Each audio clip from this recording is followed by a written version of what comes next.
chap who wrote that, he was a very unfortunate man. He was so ugly when he was born that his mother didn't know whether to buy him a pram or a cage.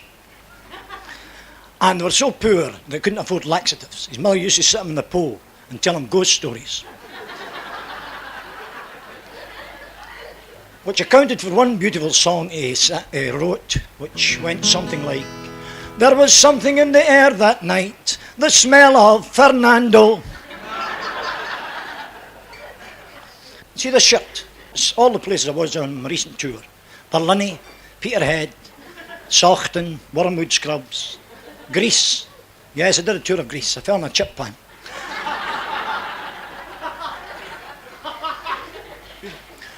But recently we were in a miner's welfare and it was a shame. There was a little man sitting in the corner there with a flat head and a cauliflower ear. Every miner's wife who came in went over and kissed him, cuddled him, caressed him, made a lot of him, threw him up and forgot to catch him. Every miner bought him a drink. I says to the convener, he seems very popular. He says, no wonder. Only last year, he says, that little man there saved the life of every miner in the village. He says, there was a threatened cave-in, and that man held up the roof with his head, which accounts for his flat head. I says, how come the cauliflower ear? He says, that's where we take him with the shovels to get him under.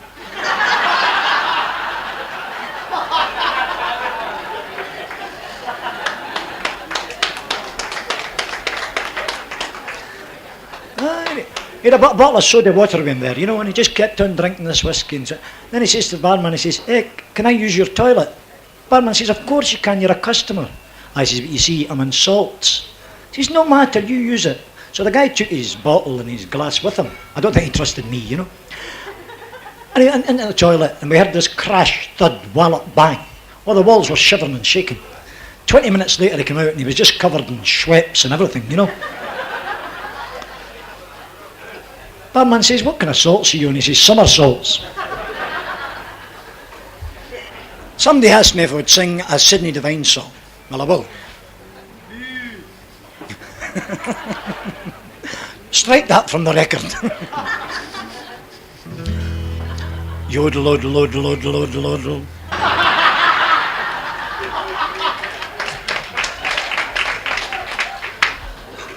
Then I would like to put the record straight on a song which was stolen from us by Laurel and McCarthy. She told me that she was single in Virginia when she came down from Quarantine. She took me to the old oak tree where she carved her name and her man carved me.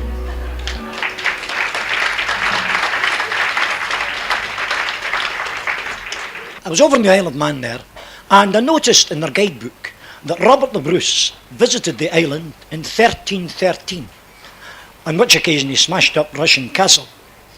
Must have been the drink that did it, you know. But anyway, it's a significant date because the next year he won the Battle of Bannockburn.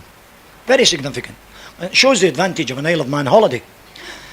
But I was talking about Bannockburn over there, and some of the English folk said they'd never heard of it. I said, well, I'll tell you about it. So here's a wee song about Bannockburn. In 1314, the 24th of June, King Eddie says we're ready now to steal the stone of Scone. Brought his biggest army but discovered he'd back to juice. In Bannockburn he found that he was up against the Bruce. We raised our pikes, the English kept a-coming. They weren't quite so happy when we gied the pipes a blow. We stopped once more, the English started running. Ready, steady, Eddie, go, it's time to shoot the crow.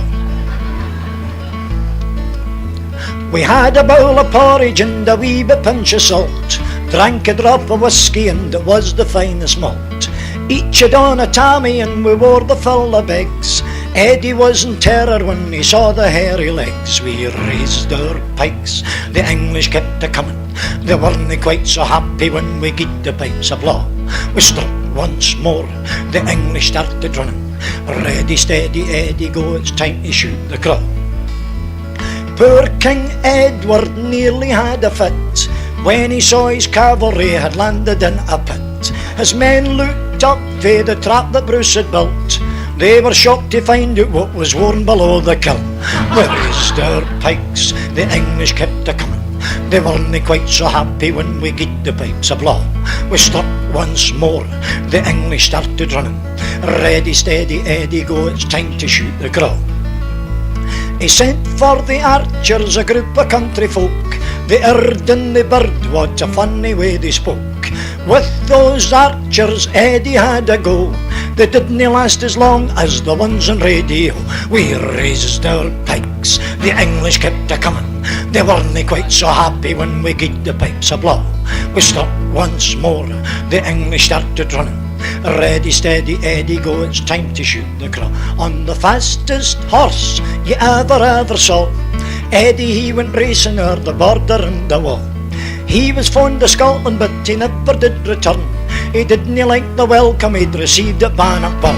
We raised our pikes, the English kept a-comin'. They weren't quite so happy when we gied the pipes a blow. We stopped once more, the English started running. Ready, steady, Eddie, go, it's time to shoot the crow.